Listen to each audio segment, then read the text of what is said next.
TBC extrapulmonar que afecta a la columna.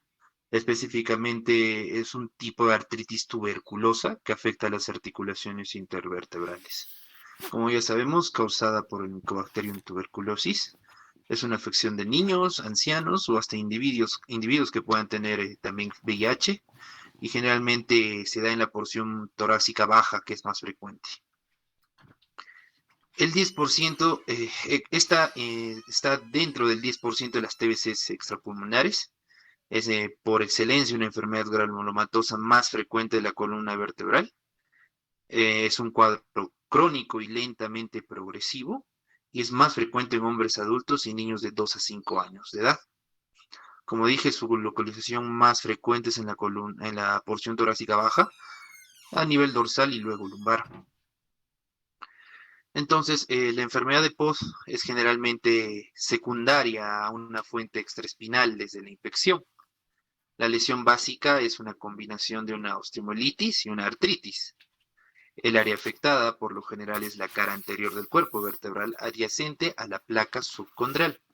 Entonces, así la TBC se puede propagar de esa área para los discos intervertebrales adyacentes a esta zona.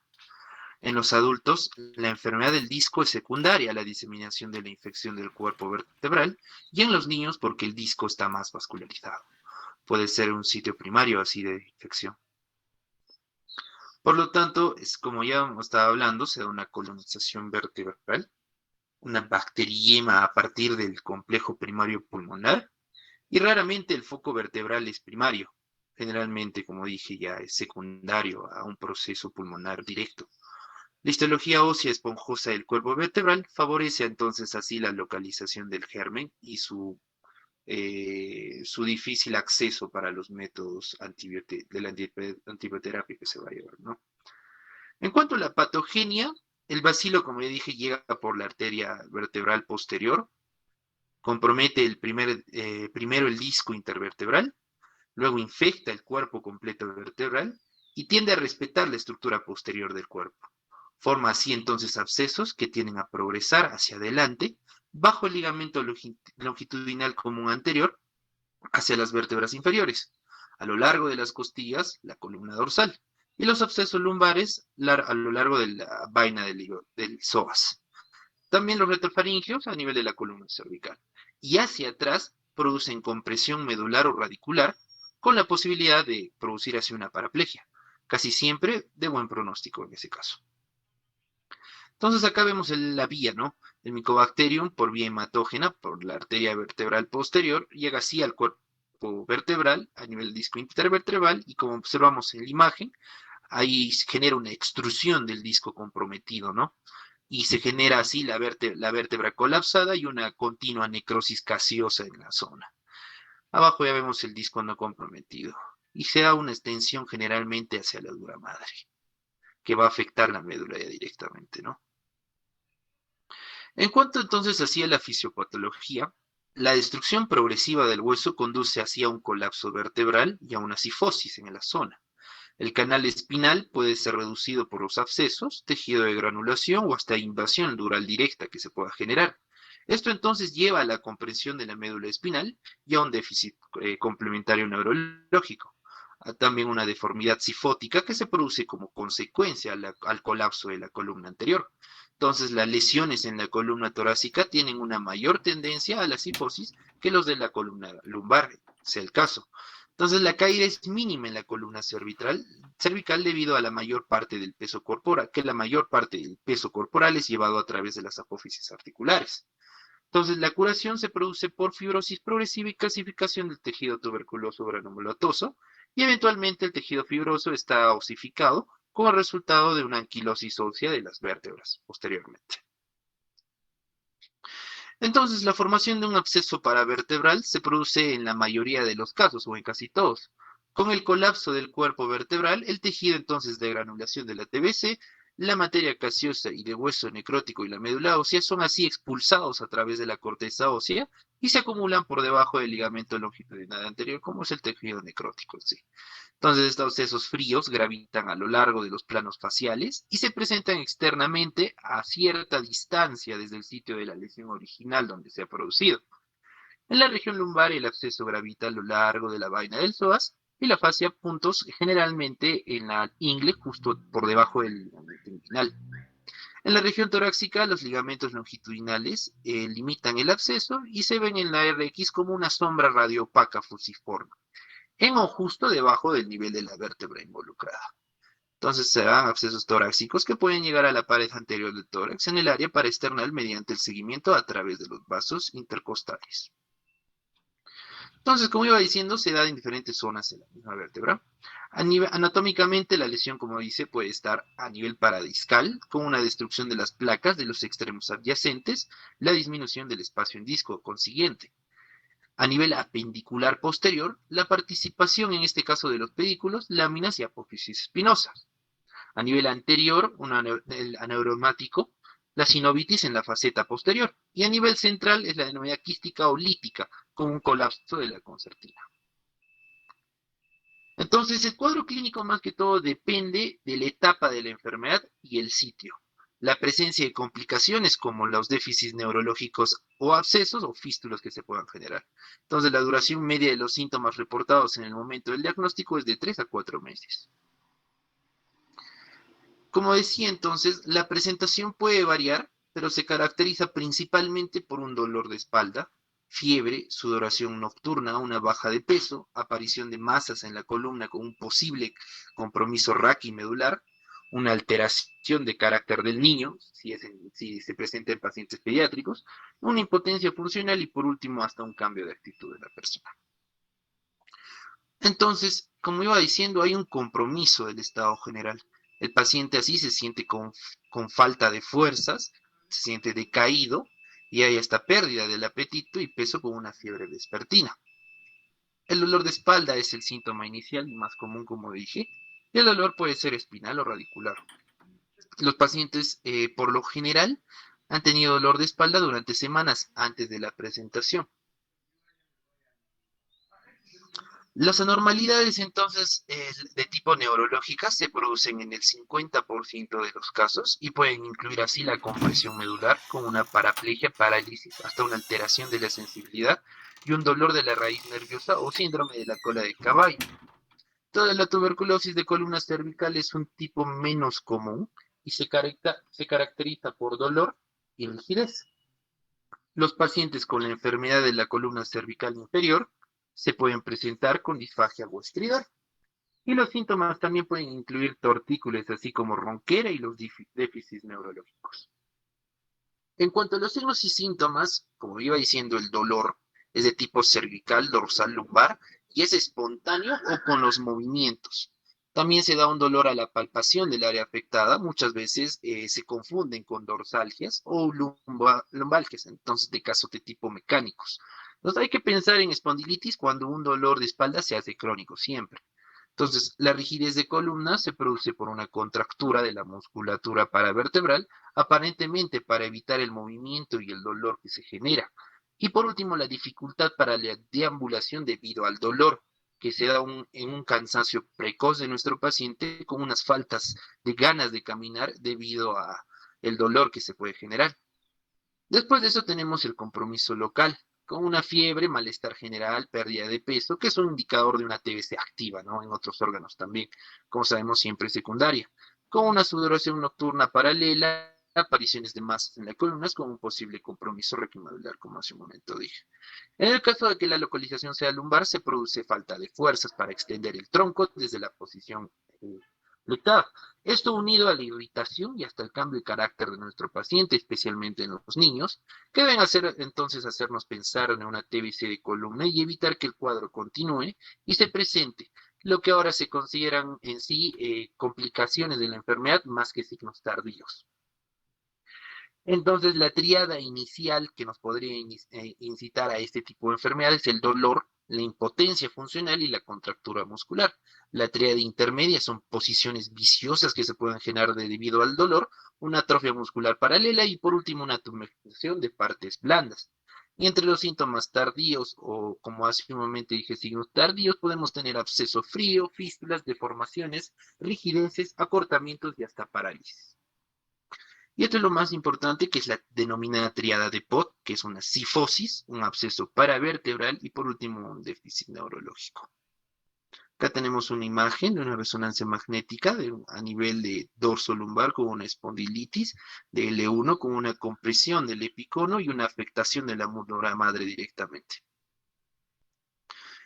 Entonces, el diagnóstico lo hacemos mediante la anamnesis, el examen físico, la radiografía, la tomografía, resonancia magnética y hasta apoyándonos del laboratorio, ¿no? En cuanto a la anamnesis, tenemos que priorizar los antecedentes familiares, si ha tenido contacto directo con pacientes con TBC, si ha habido hacinamiento, las condiciones de vivienda y la calidad de alimentación también del paciente. Y el examen físico, valorar si existe una palidez, una pérdida de fuerza, un dolor dorsal persistente, contracturas partavertebrales y hasta una rigidez de la columna. El absceso frío también puede aparecer lentamente en la región paravertebral lumbar, en la fosa ilíaca o debajo de la arcada crural. Acá observamos una a nivel cervical, un tipo de TBC, que es una de las presentaciones menos comunes, ¿no? Y bueno, para la valoración del déficit neurológico tenemos la clasificación de Cohen, que en el grado 1 nos muestra una debilidad de los miembros pélvicos que aparecen después del ejercicio o caminatas prolongadas sin una pérdida sensitiva. En el grado 2, una debilidad de los miembros pélvicos, pero así nuestro paciente es capaz de trabajar con una sensibilidad disminuida. Un grado 3 con debilidad de los miembros pélvicos bastante grave que confinan al paciente a la cama y una presencia de hipoestesis y anestesia. Y por último, un grado 4 donde se da una pérdida motor y sensorial que involucra incluso la vejiga y el intestino. ¿Qué vamos a encontrar en la radiografía? Vamos a encontrar una osteoporosis del cuerpo enfermo, una osteólisis, una jiba dorsal y un absceso ocifluente. El primer signo radiográfico es la denominada osteoporosis del cuerpo enfermo. Como observamos en la imagen, ahí está el absceso, la gibosidad, y ahí generalmente aparece un una especie de marca negra donde es la necrosis continua, ¿no? Todo ese elemento que ha escapado. La siguiente, por favor, tenemos la apariencia. En la apariencia se da una destrucción lítica de la porción anterior del cuerpo vertebral, se da un aumento del acuñamiento anterior, un colapso del mismo cuerpo, una esclerosis reactiva en un proceso lítico progresivo, y del psoas se da la sombra agrandada, ¿no? Como sin calcificaciones. A nivel radiológico, los platillos vertebrales se encuentran osteoporóticos, son finales, ¿no? En su último grado. Y los discos intervertebrales pueden ser reducidos o hasta destruidos. Cuerpos vertebrales muestran grados variables de destrucción, eso dependiendo, y las sombras fusiformes nos sugieren así la formación de abscesos paravertebrales. Las lesiones óseas pueden ocurrir en más de un nivel dependiendo del grado de diseminación que ha tenido. Entonces, la estructura ósea localizada esponjosa que rodea la osteoporosis son los primeros signos que podrían indicarnos, ¿no? Y se da una lesión lítica local que podría causar así un problema el diagnóstico de la lesión y guiarnos hacia una neoplasia, ¿no? Acá tenemos en las imágenes, por ejemplo, donde observamos los diferentes niveles de localización. En la siguiente imagen tenemos la clasificación clínico-radiológica de Kumar, que habla de los estadios. El predestructivo con unas características de enderezado con un espasmo y una hiperemia en la gamografía. El 2 con principios destructivos. En este se da una disminución de la erosión del espacio de núcleo y paradiscal menor a 10. Y en el tercero tenemos una cifosis leve de 2 a 3 vértebras. En el 4 una cifosis moderada y en el 5 una severa. En cuanto al ATAG, generalmente se da un diagnóstico y seguimiento donde nos muestran el grado de destrucción ósea, las masas paravertebrales, la afectación o no del arco posterior o los arcos costales y por último una osteopenia del cuerpo vertebral ya propiamente dicho. Entonces así nos proporciona detalles mucho mejor óseos de las lesiones, líticas irregulares, la esclerosis, el colapso del disco propio y hasta la interrupción de la circunferencia del mismo hueso. Bajo la resolución de contraste incluso nos proporciona una mejor evaluación de los tejidos blandos, ¿no? Especialmente en la zona epidural y la paravertebral. También podemos detectar las lesiones de forma temprana y es más eficaz así entonces para definir la forma y la calcificación de los abscesos de tejidos blancos. En contraste con la enfermedad piógena, la calcificación es común en las lesiones de tipo tuberculosis. Un ejemplo ahí tenemos. Entonces, el criterio estándar para la infección por la evaluación del espacio en disco y estimolitis de la columna vertebral nos permite entonces apreciar así los abscesos intra y extravertebrales, la discitis, que es la inflamación del disco vertebral, la deformidad tanto en el plano AP como lateral, y la compresión del saco dural, hablando entonces de la resonancia magnética como el criterio gold estándar para este tipo de enfermedades. Entonces, una imagen, podemos observar ahí el absceso, ¿no? Que incluso ya está penetrando la zona de la médula espinal. Entonces se da un aumento de partes blandas periarticulares, la consiguiente osteoporosis, un aplastamiento vertebral anterior, la denominada V en cuña, y por último una disminución del espacio articular y la consiguiente cifosis. Acá tenemos más imágenes de las lesiones líticas a nivel de L1 y L2, por ejemplo, en la imagen de la derecha. En cuanto a los exámenes de laboratorio, generalmente encontramos la BCG aumentada, un hemograma, también vaciloscopía, un estudio bacteriológico. La biopsia generalmente se hace por punción y raramente por un abordaje directo. Y en la mayoría de los centros, la punción se hace con ayuda de un identificador de imagen, ¿no? Bueno, eso depende de la destreza también, ¿no? Los cultivos de muestras, de acuerdo al diagnóstico del 100%. En cuanto al diagnóstico diferencial, pueden ser de tipo infecciones piógenas, columna tifoidea, la brucela espondilitis, la espondilitis micótica, el tumor maligno primario, el mieloma múltiple, la espondilitis, perdón, la espondilitesis por último la hidatidosis. Entre las complicaciones más comunes, como ya dije, está la jiba dorsal, que aparece en la región torácica por un derrumbe anterior de los cuerpos vertebrales, ¿no?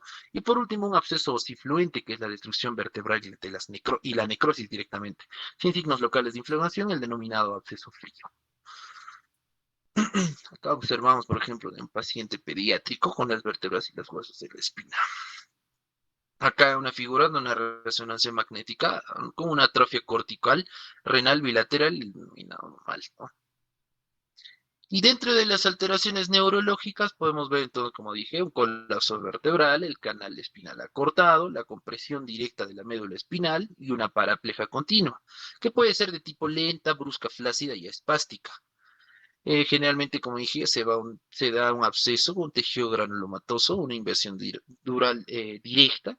Una invasión meningia puede generar una isquemia irreversible, hasta un material discoideo, la pared posterior del cuerpo vertebral, un absceso reversible, incluso la compresión radicular y por último medular. En cuanto al tratamiento, pueden ser de dos tipos, médico conservador y por último quirúrgico, dependiendo del grado de afección de la misma enfermedad.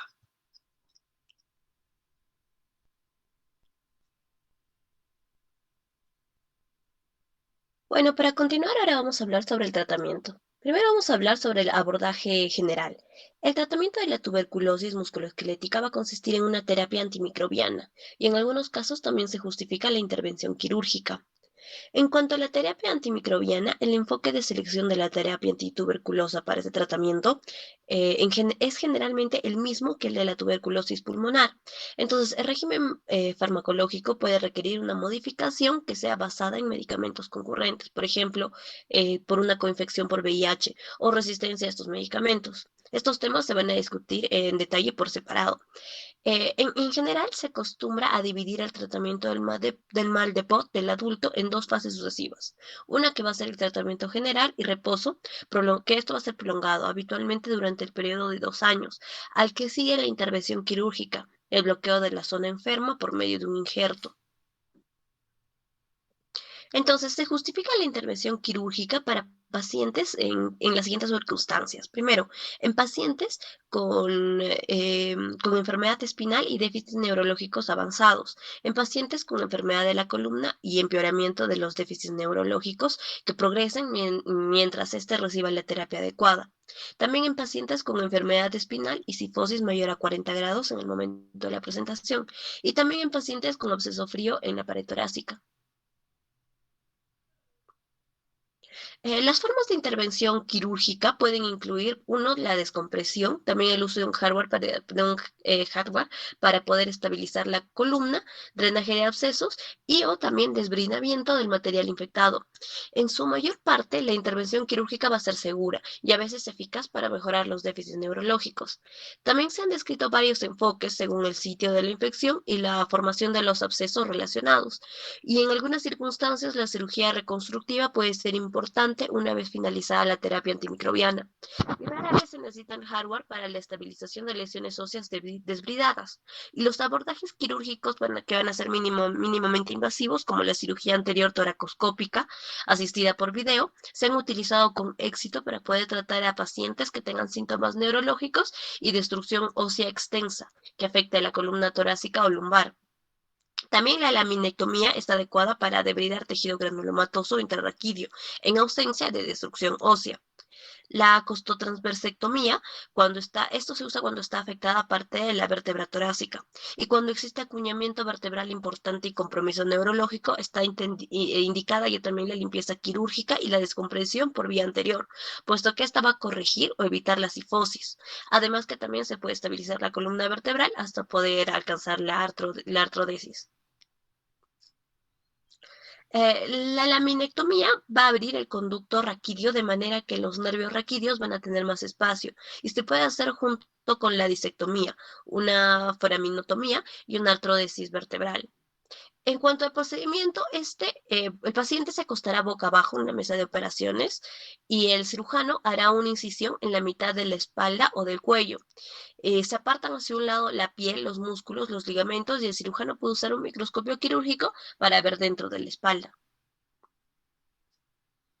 Se pueden extirpar parte a todos los huesos laminares en ambos lados de la columna vertebral, junto con la apófisis espinosa y también la parte angular de la columna vertebral. El cirujano entonces extirpará cualquier fragmento discal pequeño, espondelones óseos u otro tejido blanco. Y también puede realizar una foraminotomía. Esto para ensanchar la abertura por donde las raíces nerviosas viajan fuera de la columna vertebral en este momento. Y el cirujano puede realizar una artrodesis vertebral para constatar que la columna vertebral esté estable después de la cirugía. La cirugía demorará entre 1 a 3 horas. En cuanto a las técnicas quirúrgicas, tenemos la artrodesis posterior y la inmovilización. Tenemos la descompresión anterior, perdón, y artodesis. También el drenaje a través de la costotransversectomía.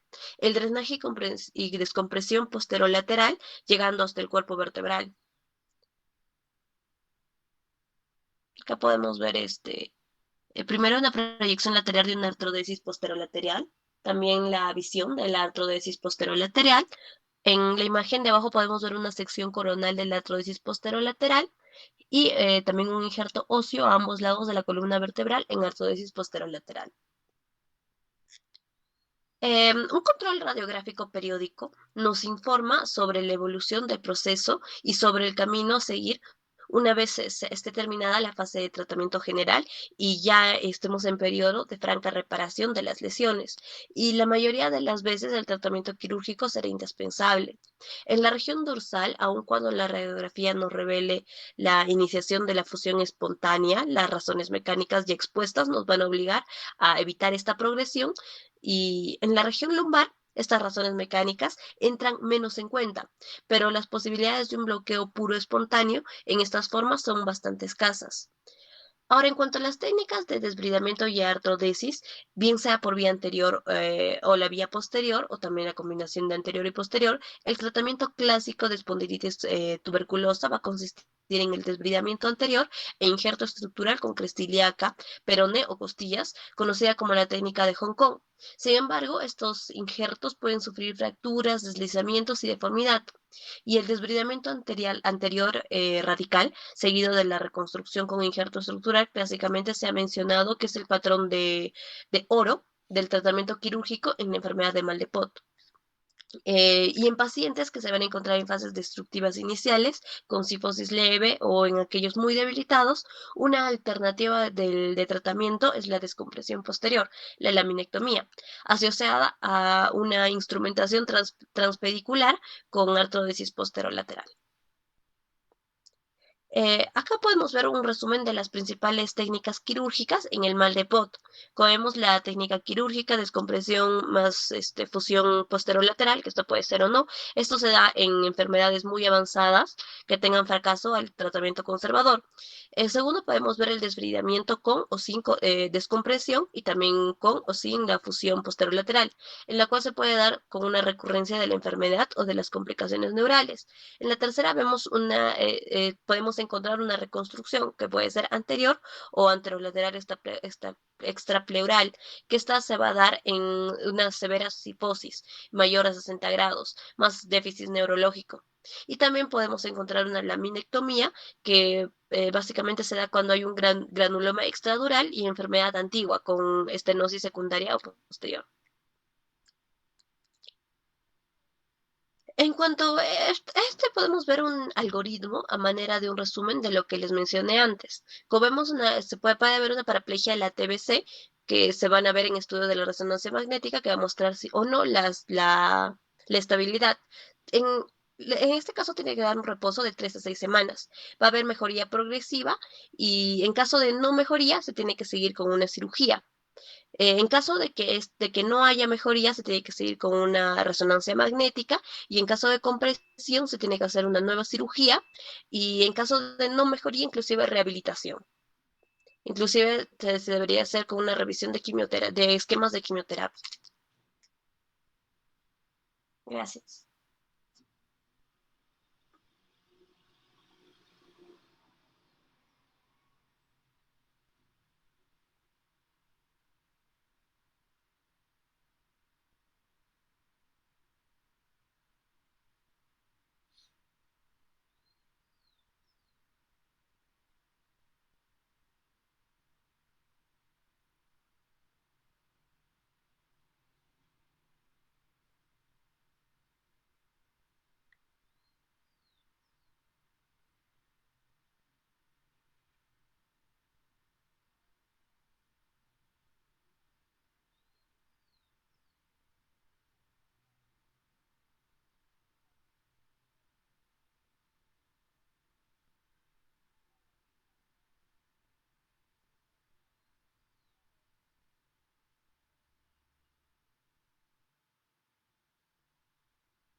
Doctor, ya hemos terminado.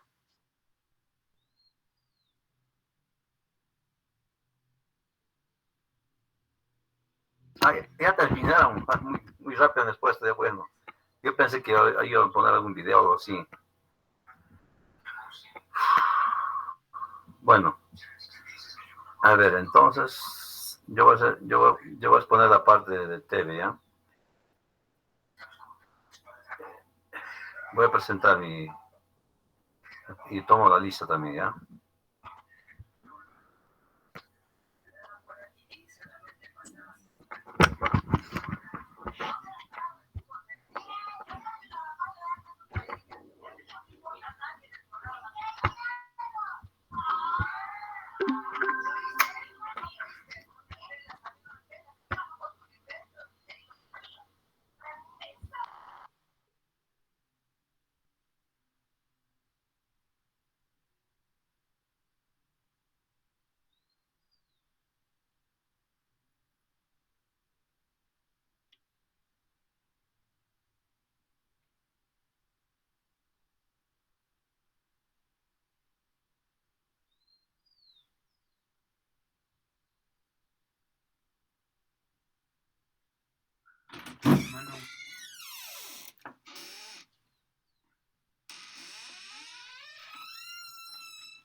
Jóvenes, ¿me escuchan? Sí, doctor, sí te escucho, doctor. Ah, ya, ya.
¿Pueden ver la pantalla?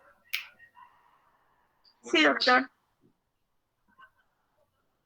Ya, a ver, ¿dónde estamos? La asistencia. Muy bien. Aguilar Cueva. Doctor, buenas tardes, presente. Buenas tardes. Amado Guamán.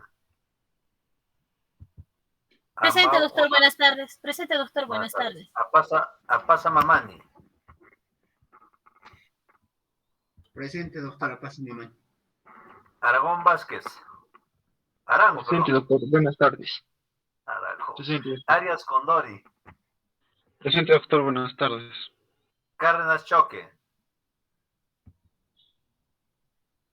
Cárdenas Choque Kevin. ¿El que has puesto, pues no? ¿Dónde está? Cárdenas Choque Noelia. Presente, doctor. Creo que Kevin está con problemas de conexión. Cárdenas Portugal María Julia. Cárdenas Portugal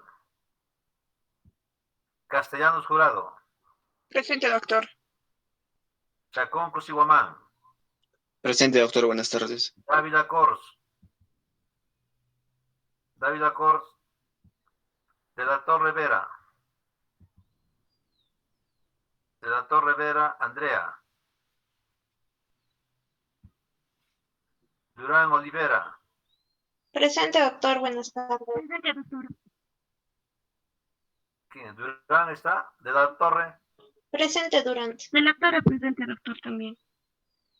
Flores González. Presente, doctor, buenas tardes.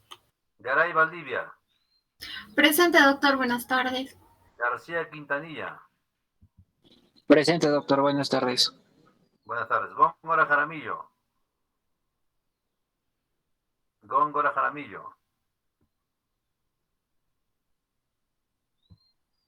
¿Y qué pasa, Jara?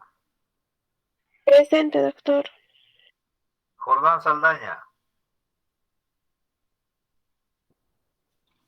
Jordán Saldaña. Presente, doctor. Buenas tardes. La Torre Alvis. La Torre presente, doctor. Buenas tardes. Buenas tardes. León Palma. Presente, doctor, buenas tardes. Buenas tardes. Loaiza Farfán.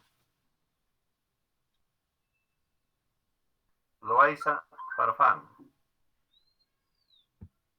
Maldonado López. Maldonado López. Mamani Valderrama. Presente, doctor. Buenas tardes. Buenas tardes. Mejía Romero. Presente, doctor. Buenas tardes. Buenas tardes. Moscoso Quispe. Presente, doctor, buenas tardes. Buenas tardes. Nina Moreno.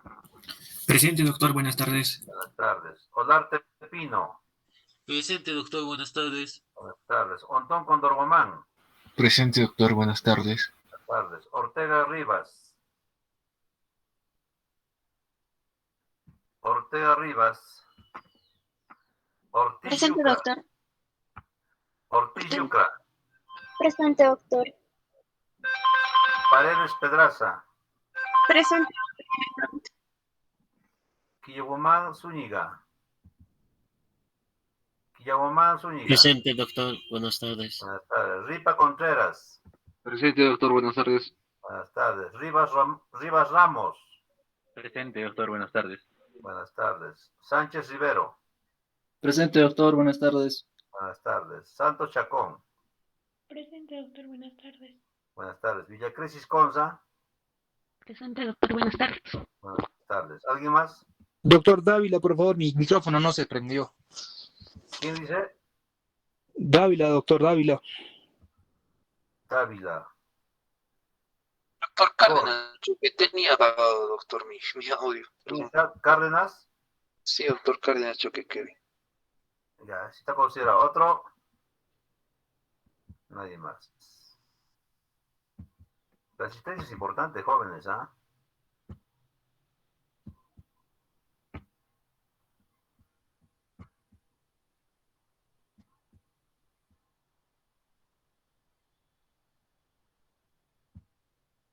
Muy bien.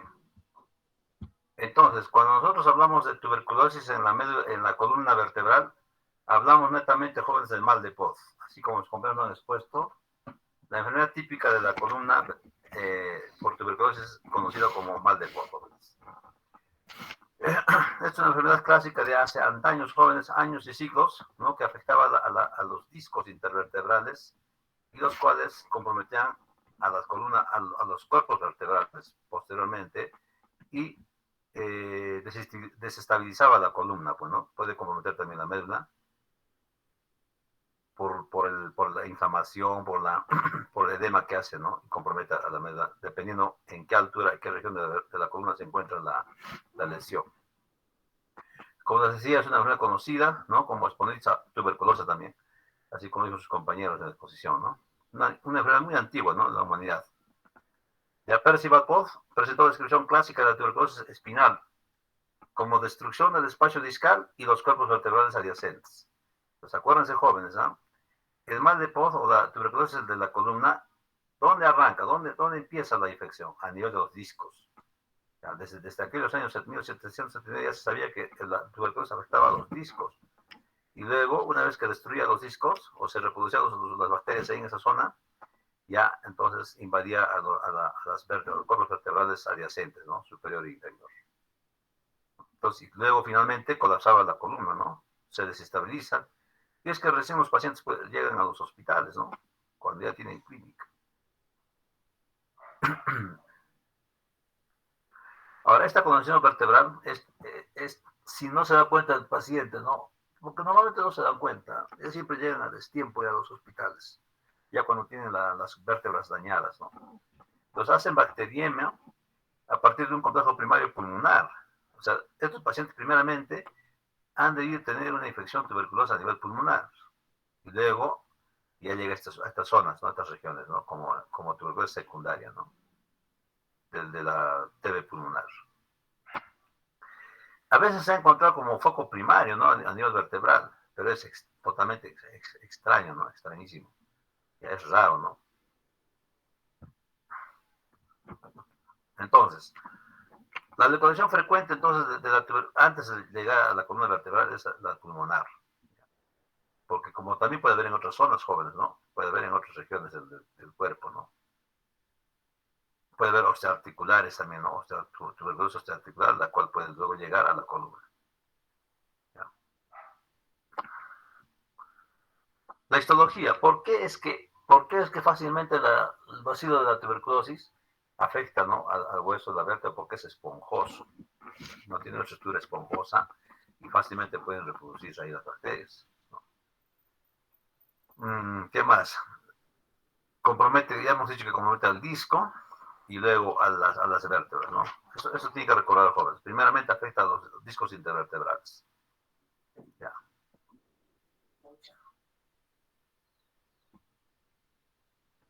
En cuanto a la epidemiología, 10% arranca con tuberculosis extrapulmonar, ¿no? Es una enfermedad granulomatosa más frecuente de la columna vertebral. Es un cuadro crónico y lentamente progresivo. ¿Por qué crónico? Porque en el momento que ya está iniciando la infección a nivel de los discos, el paciente no siente síntomas, signos, no hay ninguna alteración. Pero cuando ya pasa buen tiempo, cuando ya afecta a todo el disco y compromete a los cuerpos vertebrales, es que recién el paciente presenta síntomas, dolor, malestar, todos los signos clásicos de una tuberculosis, ¿no? Y luego el problema de parestesias, ¿no? A nivel de miembros inferiores. Entonces ya, recién el paciente viene a un hospital a pedir, ¿no? un apoyo médico por esos motivos. Y por eso es que es crónico, ¿no? No es en el momento que el paciente se da cuenta. Es más frecuente en adultos que en niños, ¿no? Más frecuente en jóvenes también es en región dorsal y lumbar. ¿Ya? Mayormente se ha visto en nuestras regiones en la región lumbar. Aunque sigue siendo una causa importante de morbilidad en los países de desarrollo, la localización de tuberculosis de la columna vertebral tiene el potencial de causar morbilidad grave, infiriendo déficits neurológicamente permanentes y graves deformidades. Entonces, esta enfermedad, como se dice, es prácticamente histórico, ¿no? Pero hoy en día sigue habiendo estas enfermedades, sigue presentando estas enfermedades en nuestras regiones, en Perú, por ejemplo, ¿no? No podemos combatir este bacilo, ¿no? Y a nuestros hospitales llegan al mes siquiera 2 o 3 pacientes unos para operarse, para el quirúrgico, y otros para tratamiento médico. Entonces, en estos casos siempre hay que hacer la cirugía. Si el paciente viene con una tuberculosis activa, hay que hacer la cirugía más. De paso se hace una limpieza quirúrgica del absceso, porque forma como una pulsa, como un absceso, ¿no? Purulento. Entonces hay que retirar y, si es posible, en ese momento colocar tornillos transpediculares para fijar la columna y luego continuar con su tratamiento antituberculosa, ¿no? ¿Hay factores predisponentes? Sí, hay factores predisponentes para que nos dé esta enfermedad, jóvenes. Ya saben ustedes, ¿no? La tuberculosis bien estudiada en nuestro Perú. La malnutrición. Primer caso de malnutrición. Por los recursos sanitarios, ¿no? El hacinamiento. Contacto con pacientes con TB. Los embarazos múltiples. Estados de inmunodeficiencia. No son factores que predisponen a esta enfermedad mal de Pohn. La bacteria lo conocen ustedes, una micobacteria en tuberculosis, ¿no es cierto? Bacilo gram positivo. ¿Ya? En la patogenia, así como los compañeros lo han revisado, tenemos estadios, pues no, el estadio 1, 2. Entonces, el estadio 1 es la diseminación metastásica sanguínea desde el foco primario hasta los platos terminales de los platos vertebrales, ¿no? Los discos intervertebrales. ¿Ya? Entonces, aquí hay un ejemplo en este gráfico. Ahí llegan las bacterias primero y ahí se multiplican, ¿no es cierto? Y va a afectar los platillos inferior, en este caso de la vértebra superior, y el platillo superior de la vértebra inferior, ¿no? Más adelante. Entonces va a comprometer y va a colapsar el disco, colapsa el cuerpo vertebral, el nervio que sale por ahí va a estar comprometido, aplastado, y entonces el paciente va a tener parestesia, pues, ¿no? Dolores, o hiperalgesia también, ¿no? Hiperalgesia también puede tener, ¿no es cierto? Entonces, es el signo más clásico en estos pacientes con mal de Pohn. En el estadio 2 va a haber erosión de los platos terminales. Entonces, ya, como ven, ya no hay disco, ¿no? El disco está totalmente destruido. Incluso va a ver como que ya se está aproximando una vértebra con otra vértebra. ¿Y cómo creen que está el nervio? El nervio está aplastado también, porque si pierde altura el disco, jóvenes, el espacio de la raíz nerviosa, donde está el agujero de confusión, se achica, ¿no? Y aplasta el nervio y empieza a inflamarse, ¿no? Y esto provoca dolor también.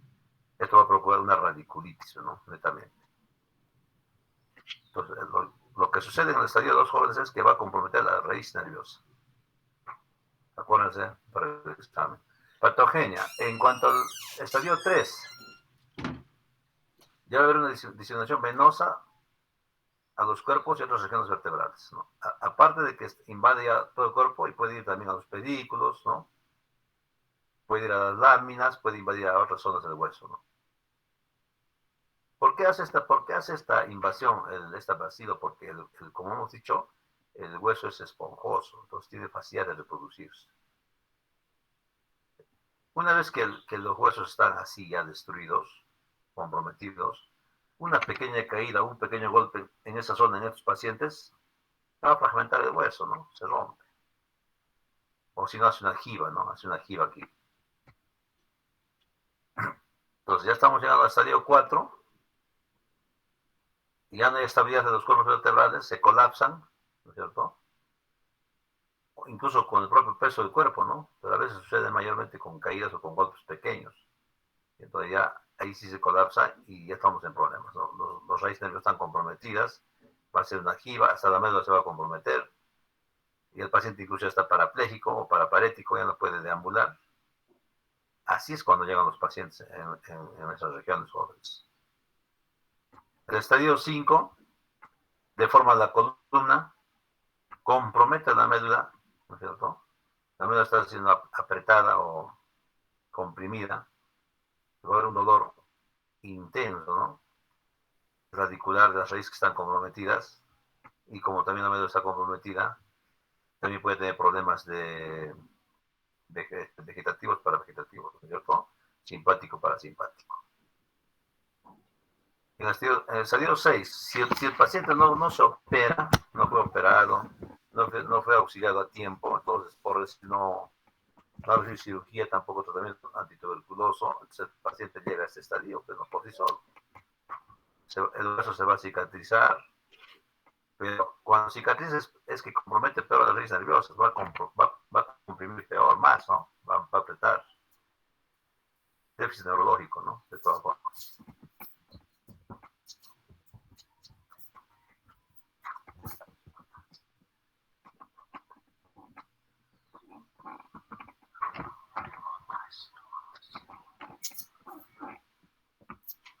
Entonces, este es un resumen de la fisiopatología, cómo es que la bacteria invade y daña, ¿no? al disco, al cuerpo vertebral, ¿no? Entonces, los focos pueden ser diversos, ¿no? Pulmonar, genitourinario, osteoartrítico, ¿ya? Entonces, las bacterias pueden llegar por vía hematógena, como les digo, invade el disco intervertebral o el cuerpo vertebral, las vértebras se comprometen, colapsan. Es lo que tienen que ustedes entender. ¿Ya? Entonces, ¿en qué momento nosotros vamos a intervenir? Eso lo vamos a saber de acuerdo a los estudios que se hacen, pues, ¿no es cierto? Esta es una distribución de la enfermedad, ¿no? ¿A qué nivel se presenta mayormente o encontramos en estos pacientes mayormente en nuestra región, ¿no? A nivel dorsal jóvenes, 42%. ¿Ya? Le sigue el lumbar, ¿no? Lumbar. Esos son los más frecuentes de la enfermedad de mal de Poth. En cuanto a la distribución topográfica, ya dijimos, ¿no? Si va a afectar a la parte paradiscal, es por compromisión de las arterias, ¿no? Cuando es central, es por compromisión de las venas. Entonces, eso también hay que saber, ¿no? Y si es anterior, subperióstico, y cuando son apendiculares o de carriles articulares, ¿no? También puede haber en esa zona la multiplicación de las bacterias, ¿no? O articulares también, ¿no? Entonces, esa es una decisión. El orden en la que aparece es así, ¿no? Primero siempre en esas zonas, ¿no? Del disco paradiscales. Entonces, como les he dicho, esto es un calcium, pues, ¿no? Es una formación purulenta. Es un absceso prácticamente, pero por tuberculosis, ¿no? Un absceso. ¿Ya? Entonces, estas lesiones, dependiendo en qué región se encuentran, si está a nivel cervical, puede afectar al retrofaríngeo. Si está a nivel dorsal, puede comprometer las costillas. Incluso hasta los pulmones, ¿no? Si está en el lumbar, a los psoas. Esto sí siempre se ha visto, ¿eh? He visto pacientes que vienen con dolor de la zona de los psoas en ambos lados, y cuando hacemos una ecografía está lleno de pus. Entonces hay que drenar esa pus o ese absceso, ¿no? Es lo que sucede en estos casos. Y cuando el absceso se va hacia atrás, hacia la parte posterior, ¿qué va a pasar? Va a comprometer a la médula, y ahí es donde va a tener paraplegias el paciente, ¿no? Y dolores parestésicos.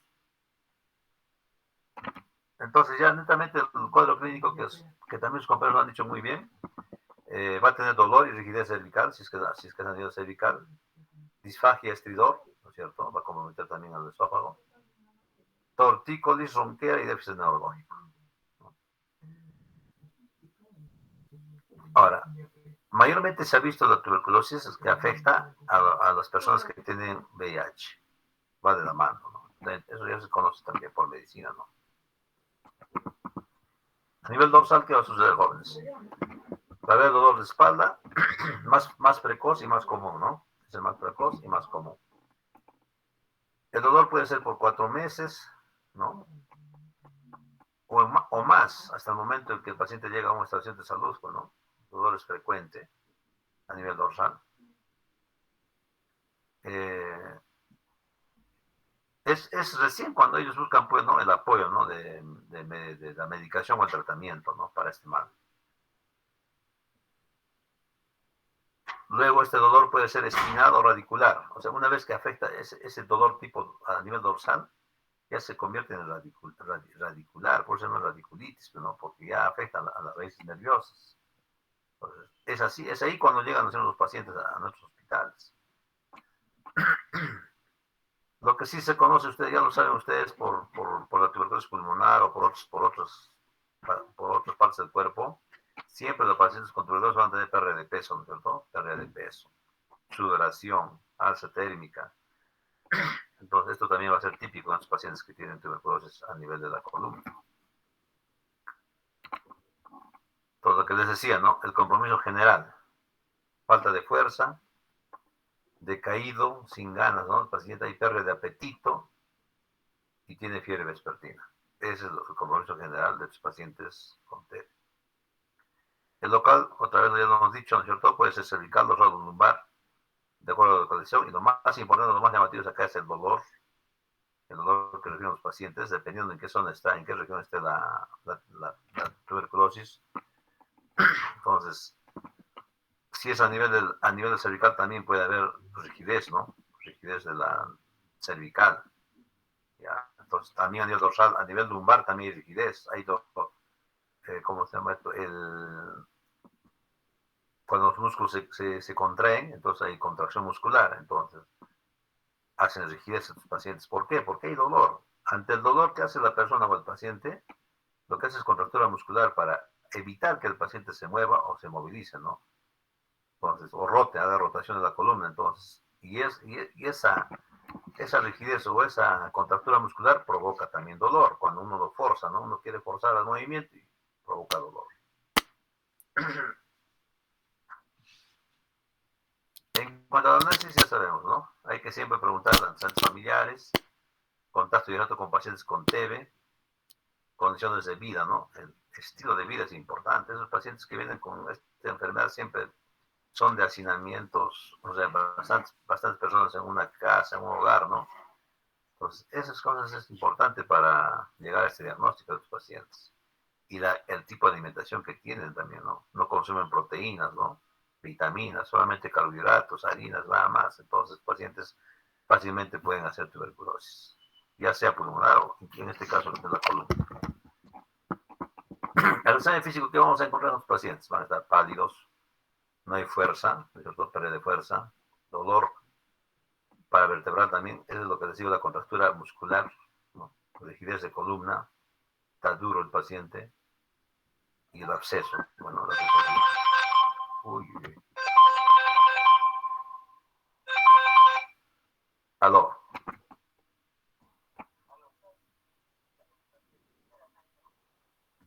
Sí,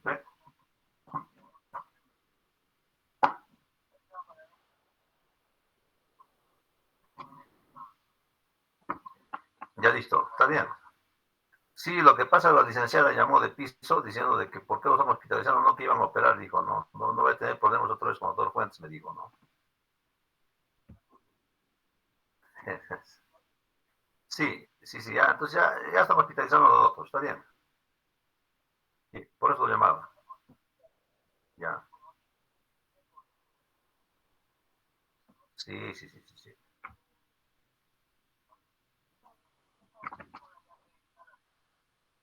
Claro.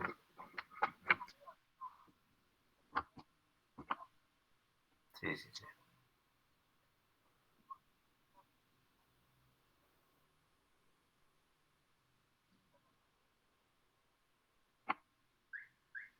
Muy bien, listo. Quedamos.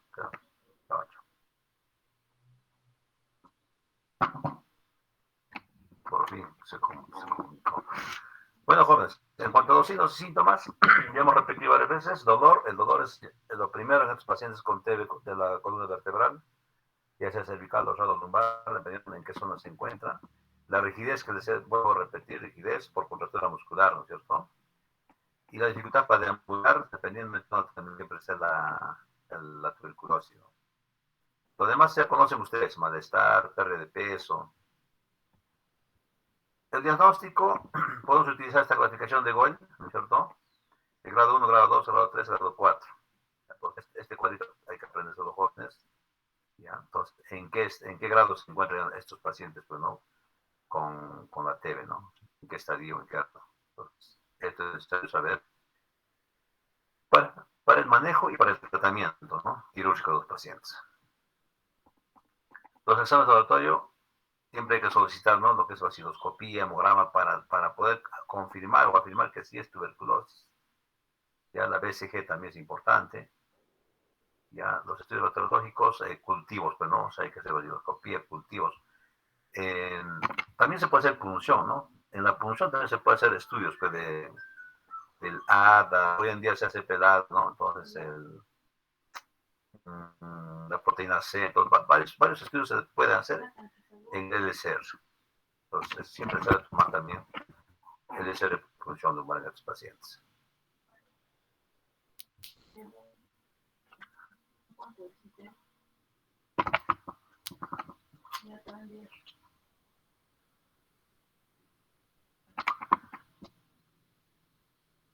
Entonces ahí, jóvenes, como ven, la verdadera sedimentación es importante, la prueba de cutánea de tuberculosis también hay que hacer. Todos los estudios que conocemos para tuberculosis hay que hacer en estos pacientes para descartar y llegar finalmente al diagnóstico, ¿no?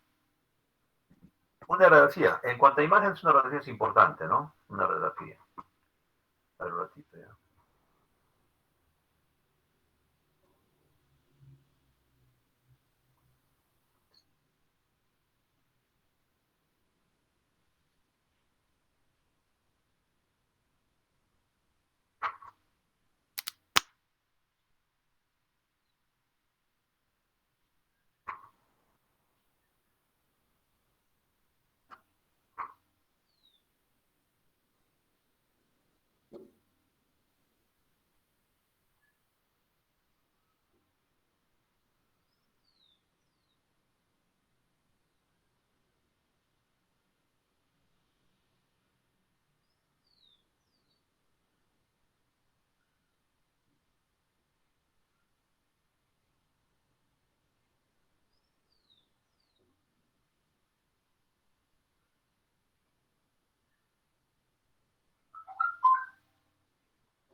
Muy bien, en la radiografía, jóvenes, lo que hay que observar es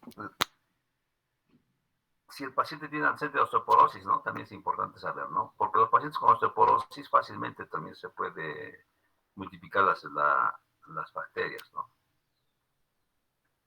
La osteólisis es lo que hay que observar, la falta de hueso, o ya incluso ya tiene la columna vertebral comprometida, ¿no?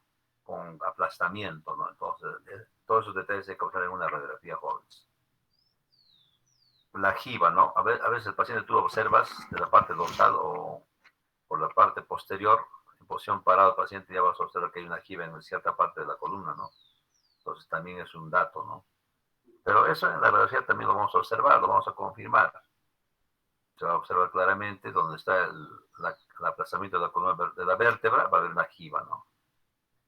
Y el absceso ya nos podemos imaginar porque hay una imagen en saca bocado, ¿no? En las radiografías. Entonces, conocido ese signo, entonces, ahí se está formando absceso, bueno. Mayormente, jóvenes, lo que se observa, esas imágenes serían a nivel de los discos siempre, no tanto a nivel de los huesos, sino en los discos. Pero de los discos también, la flechita que les pongo, de los discos, empieza a horadar, ¿no? A comerse al hueso. Entonces, ahí sí se va a ver esta lesión con los sacabocados. La tomografía va a ser importante también para ver cómo está el hueso, ¿no? El grado de destrucción de los huesos, ¿no?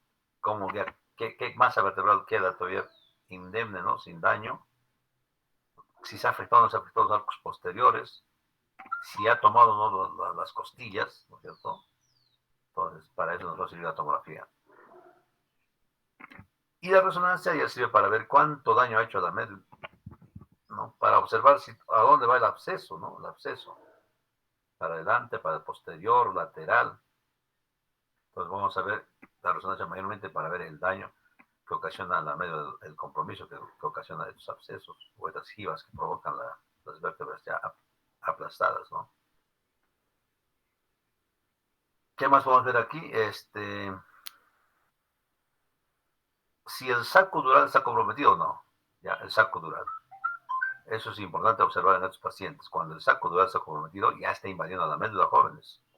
Y es peligroso, ¿no?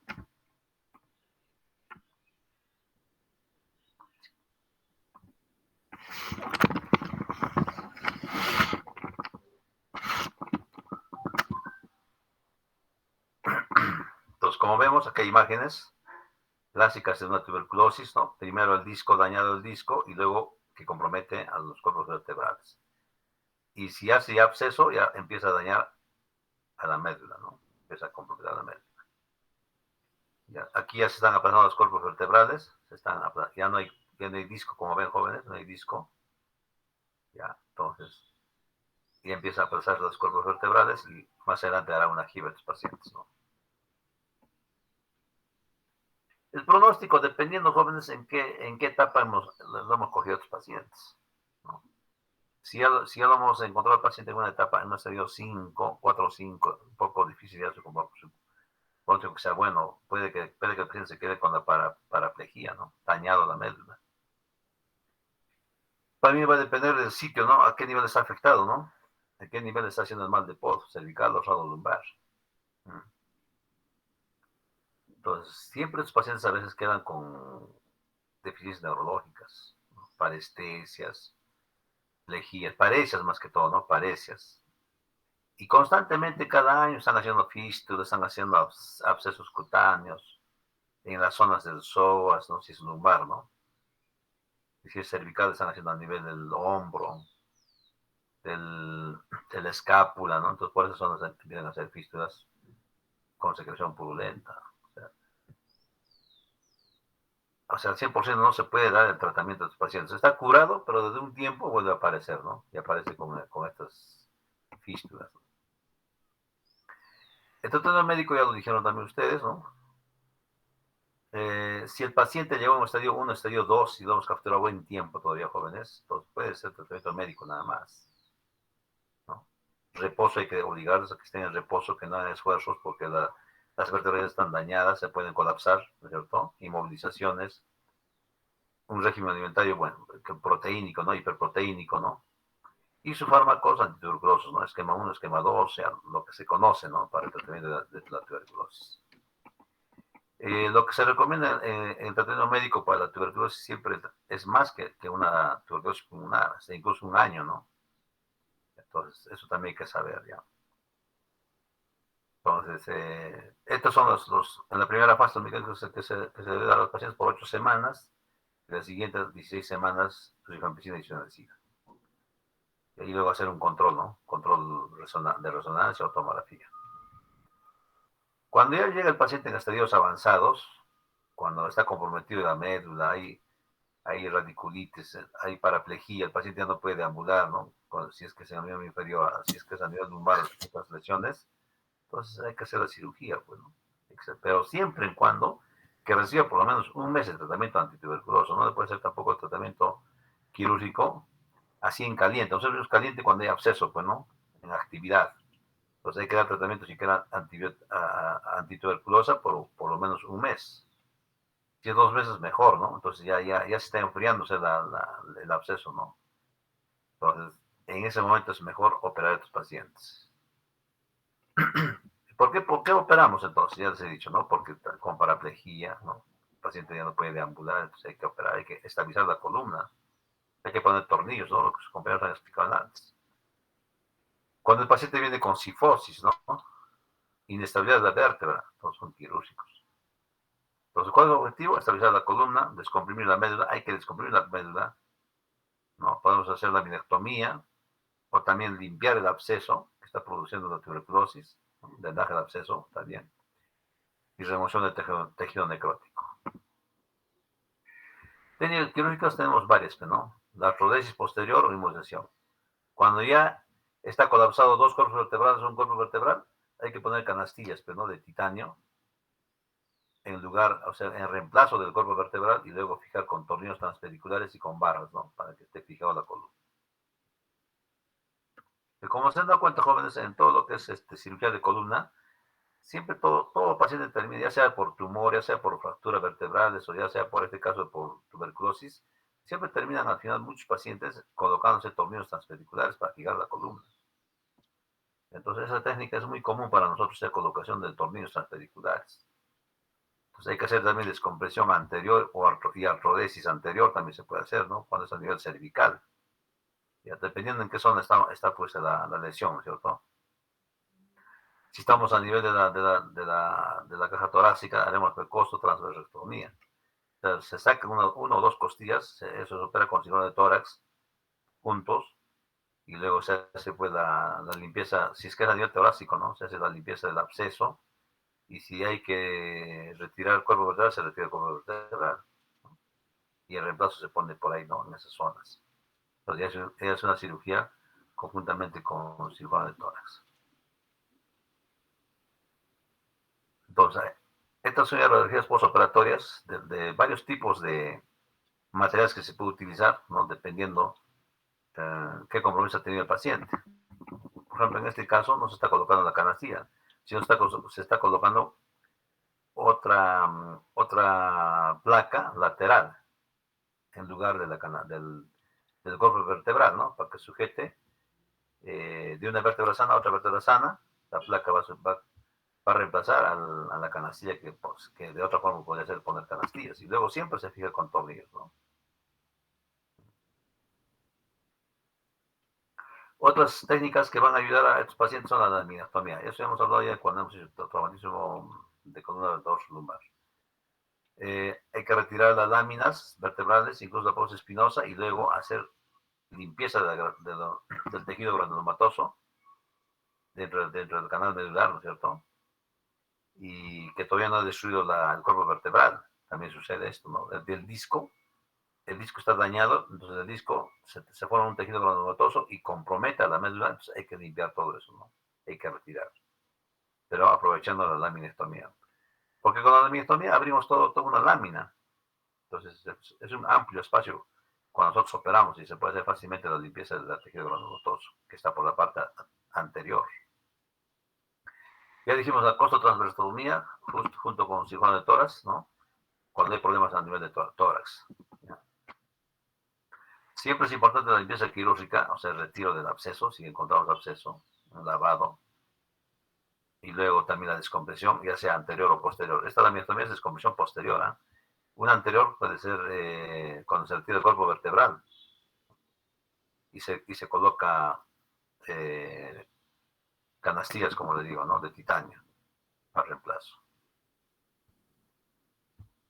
Así quedan otros pacientes, no siempre quedan totalmente como debe ser. Ahí está la canastilla, jóvenes, como ven, ahí la canastilla. Y en este caso no están utilizando tornillos, ¿no? Están utilizando barras, una barra de titanio que lo han hecho en una curvatura, de acuerdo a su columna, y están amarrando con alambres quirúrgicos a las láminas de cada vértebra, para sujetar que esta columna no haga más jiba, y la canastilla va a soportar en lugar del cuerpo vertebral. ¿Cierto? Entonces son imágenes ya de postoperatorios, ¿no? De pacientes que estaban en estas condiciones. Estas vértebras están en cuña, hay dos vértebras en cuña. Y al hacer la cirugía lo que se hace es un poquito extender, pero no verticalizar la columna. Pero no se puede del todo, jóvenes, eso es cierto, ¿eh? No se puede al 100%. Complicaciones, como toda cirugía, siempre hay complicaciones, ¿no? Puede quedar con una jiba, ¿no es cierto? Esos abscesos osifluentes que les digo, de año en año aparecen abscesos o fístulas con secreción purulenta. Aparecen jóvenes pobres pacientes, así regresan de un año, 2 años, con secreción purulenta por la piel.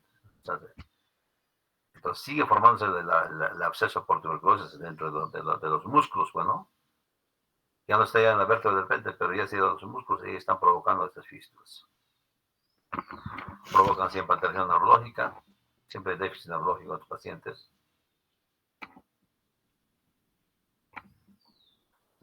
Las jibas dorsales, ¿no? Que quedan así con jorobitas, ¿no? Dependiendo en qué zona ha sido la lesión. Ya los abscesos ya les he dicho. Entonces incluso también puede haber hasta necrosis, ¿ah? Colapso, canal espinal acortado, compresión de la médula espinal y vienen las paraplejías, ¿no? Puede ser lenta o brusca. Mayormente es lenta. ¿Ya? Flácida o espástica. Flácida cuando es agudo, espástica cuando es crónico. Bueno, ya tiene mucho tiempo la paraplegia. Esas son las complicaciones de los pacientes. La jiba dorsal, ya les hemos explicado en qué consiste. Los abscesos también les hemos explicado. Son todas aquellas secreciones purulentas que salen por la piel, ¿no? Dependiendo de qué región se encuentran. Las alteraciones neurológicas ya hemos dicho, ¿no? Las parestesias, las plejías, las paraparesias, ¿no?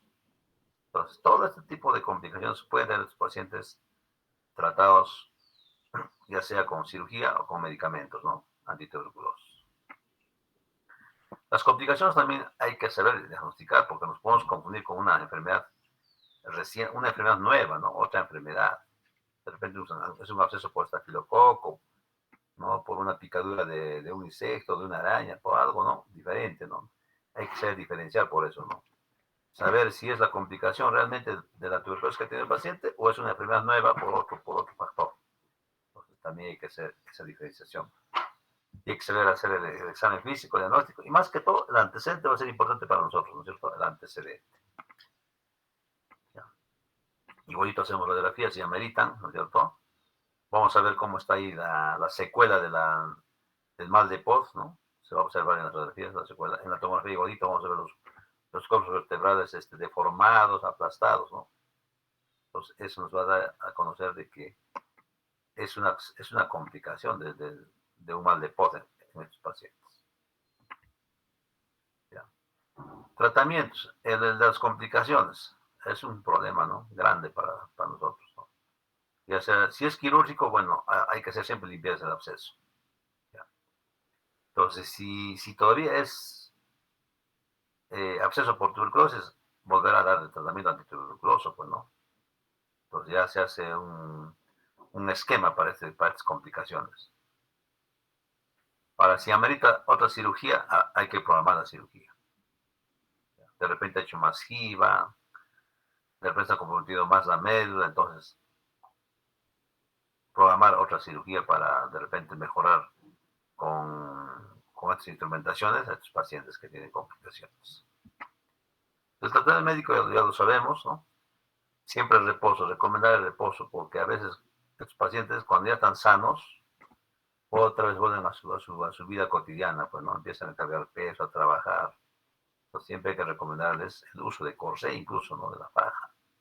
Si ya tuvo vértebras aplastadas, deformadas, y esos huesos ya no están pues normales, no están conservados, no tienen la misma fuerza, ¿no? Entonces fácilmente se pueden quebrar, también romper. Entonces siempre a los pacientes hay que recomendar que usen corsé, ¿no? Y hacer los movimientos siempre con tiempos también, con tiempos. Y luego siempre recomendar su alimentación que mejore, ¿no? Y su tratamiento antituberculoso. Entonces, en las complicaciones es el tipo de cómo se debe tratar la tuberculosis complicada, ¿no? La primera etapa, la segunda etapa, ¿no? Entonces, este cuadrito donde hay que aprender los golpes, ¿ya? Entonces, el tratamiento en TB en la columna es diferente que en pulmón Gordes. Ustedes ya lo saben eso. La tuberculosis extrapulmonar, el manejo es diferente. Entonces, hay que aprenderlo. Los medicamentos pueden ser lo mismo, solamente lo que varía es la dosis y el tiempo. De la cirugía hemos hablado, ¿no es cierto? Que si podemos volver a operar, podemos limpiar si hubiera absceso, limpiamos el absceso, si hay fístulas, cerramos las fístulas. Entonces, todo eso hay que realizarse. Los abordajes van a ser igualito nomás, ¿no? Igualito que una primera cirugía anterior o posterior. Tanto torácica también va a haber, dependiendo siempre en qué zona está pues, la lesión, ¿cierto? Lo mismo, ¿no? Hay que hacer artrodesis posterior, descompresión anterior y artrodesis. Es a nivel cervical, es a nivel dorsal. Los drenajes, ¿no? Drenajes de los abscesos. ¿Ya? Siempre hay que drenar el absceso, jóvenes. Hay que limpiarlo hasta donde se pueda los abscesos. Se dice en cirugía, pues no absceso drenado, absceso curado, si no, nunca va a curar con el tratamiento nada más. ¿Ya? Entonces, estas son las complicaciones que mayormente se ha operado, ¿no? En el manejo postoperatorio de estos pacientes ya complicados, ¿no? O sea, ya en una segunda fase, es que los pacientes son tercos, ¿no? No entienden. Entonces, se ha visto por conveniente ponerles corsé de yeso, o sea, fajas de yeso ponerle al paciente para que ayude a mejorar sus vértebras, bueno. Entonces, lo tenemos buen tiempo, estas fajas de yeso, ¿no? De 6 a 12 meses. Incluso hay que recambiar porque el yeso, así como se utiliza para bajar ¿no? la grasa en esa zona, entonces también hace eso, ¿no? El paciente está con su yeso bien apretadito en la columna y de un tiempo y ya la faja quedó suelta, ¿no? Entonces hay que volver a poner otra faja de yeso. Muy bien, ¿qué más? A ver, apóyanse al quirúrgico no está identificado las complicaciones. Eso sería todo, jóvenes. A ver, ¿alguna pregunta tal vez?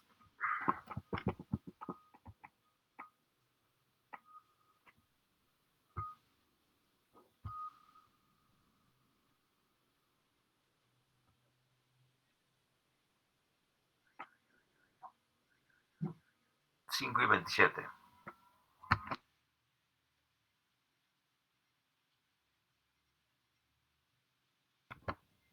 Ninguna pregunta, ¿no?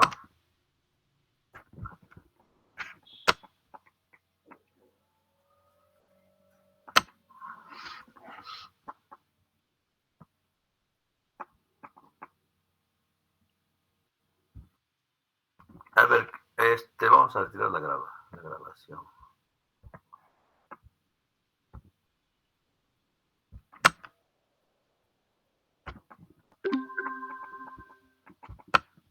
Ya, a ver, yo les había comentado, jóvenes, sobre un examen particular para los alumnos que tienen mala nota en el primer examen. ¿Está el delegado? Sí está, ¿no? ¿La delegada? Sí, doctor. Ya.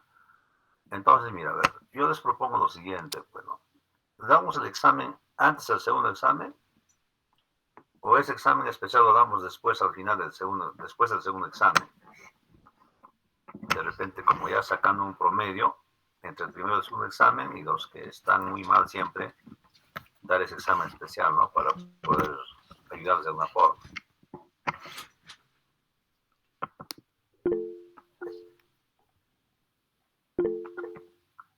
Comenten nomás, jóvenes, comenten, estamos en grupo. Doctor, sí, buenas tardes. Sí. Una consulta. Ese examen de ayuda que nos está dando, ¿sería de los temas del primer aporte, del segundo aporte o en general de todo el curso? De todo en general. De todo. O sea, por ejemplo, si damos, podemos dar indistintamente. Yo lo que estaba pensando es yo dar este examen para los alumnos que están mal en el primer examen. Pero que tengan un examen, otros alumnos también salen mal, ¿no? No podemos saberlo. Entonces, de repente dar ese examen después del segundo examen, ¿no? Sería mejor después, doctor. Tal vez habría la posibilidad de hacer la recuperación del primer examen, o sea, solo los temas del primer examen. ¿No es posible? No va a ser así. Sí, doctor, mejor después. Ya, entonces, mira, en líneas generales, lo que yo quiero hacer es lo siguiente, mira. Los alumnos que están desaprobados, ya sea en el primero o en el segundo, si es que damos después del segundo examen, a ver, escuchen bien, ¿eh? Están desaprobados, otros pueden estar desaprobados en el primer y el segundo examen, ¿no? Y ahí sí están fritos ya, ¿no? Entonces, si por obra hay uno que está desaprobado en el primero y en el segundo está bien, y al revés, en el primero está mal y en el segundo aprueban, entonces veremos, pues, ¿no? Y sacaré una lista yo para solamente aquellos alumnos que están mal siempre, para dar un examen especial, no para todos, no para todos. Entonces, el examen incluso, yo lo quiero tomar de las prácticas que hemos hecho, ¿no? De las prácticas que hemos hecho, no tanto de la teoría, de las prácticas, los casos clínicos que hemos presentado, ¿no?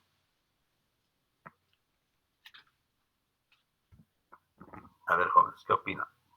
Después del segundo examen. Sí, doctor, después del segundo examen yo creo que está mejor. Sí, doctor, por favor. Ya, entonces, ¿cuándo damos el examen? A ver, la última clase sería el 17, el otro viernes. 18, el 20 damos el examen. Yo creo que sí, doctor. A ver, hay que estar seguros ya, porque mira, hay que subir las notas también en esos días nomás, ¿ah? Entonces, al día Sí, siguiente... doctor. Ese día, el 20, tenemos, bueno, nos corresponde urología, pero voy a conversar con el doctor para adelantar también su examen, cosa que tenemos libre ese día. Ya. ¿Hasta cuándo se puede subir las notas? ¿Ya saben ustedes? Hasta el 26. Hasta el domingo 26, feriado. Ya, entonces, Sí, hay que dar el examen jóvenes el 20, pues, cosa ya tenemos resultados, y para el 21 22 dar ese examen especial para los alumnos que están mal, ¿no? Para ayudarlos. ya, doctor, gracias. Ya, pero Gracias. recomendación siempre para todos los alumnos que están mal en su primer examen, ya de hecho que van a dar ese examen especial, entonces revisen la primera parte también, ¿no es cierto? Vayan revisando la primera parte. Y se los digo así claramente, el examen que les quiero tomar de especialidad es un poco más fácil, o sea, no va a ser tan complicado, pues, ¿no? Pero va a ser de tema, ya de todos los temas incluso. Lo más clásico que tenemos que ver en neurología es el TEG, ¿no es cierto? Se tiene que dominar el TEG, hematoma epidural subdural. ¿no es cierto? Dentro de esto, hemorragia subaracnoidea y hemorragia intracraneal. De repente dejamos los tumores y ya evitamos, ¿no? Para esa recuperación. Entonces, 4 temas mayormente, ¿no? Y en el segundo examen, en la segunda parte, perdón, de la segunda parte, lo más importante para ese examen de recuperación sería lo que es absceso, ¿cierto? Abscesos, hidrocefalia, traumación vertebromedular, y lo que es hernias discales, ¿no? 4 temas igual. Tal vez entra algo de disrafismo también, una pregunta, tal vez, ¿no? Pero veamos todavía cómo va el segundo examen, jóvenes. Ya. Yo quería darles la lista hoy día, pero no, mejor saquemos el segundo examen más. Después de eso sacamos una lista, jóvenes. ¿Quedamos así? Sí, doctor, muchas gracias. Sí, Ya, doctor, gracias. muy bien, jóvenes. Gracias, doctor. Gracias, doctor. El 17 nos vemos en la última exposición. Los 2 grupos se exponen, ¿ya? Ese día yo ya no voy a exponer nada. Ustedes exponen todo. Son 4 alumnos, ¿no? Que tienen que exponer ese día. Está bien, doctor. Ya, muy bien. Entonces, nos vemos el 17. Y pásenme sus exposiciones, jóvenes, de la segunda parte. No tengo ninguno para poner en la página virtual, ¿ah? O Alexandra, ya te han enviado a tus compañeros. No, doctor, no todavía. Ya, pues que envíen pronto, pues, para poder compartir con todos sus compañeros, o ya lo tendrán los demás. No, hay que compartir siempre, jóvenes. Hay otra cosita, les recomiendo. Yo las preguntas las hago mayormente de sus exposiciones. Ya, de sus exposiciones, no tanto de lo que yo expongo, ¿eh? De sus exposiciones. Es una forma de ayudarles también. Cada uno que expone su tema, no creo que fallen sus preguntas, en esas preguntas, pero muy bien. Disculpe, doctor, una pregunta. ¿Le mandamos a su WhatsApp o a su correo las exposiciones? Mi WhatsApp saben igual, no creo que sea con mi WhatsApp. Al correo institucional nomás pueden. O si no, algo fácil, mándenlo nomás a la delegada, si saben su WhatsApp de la delegada, y la señorita delegada me lo envía a mí. ¿Está bien?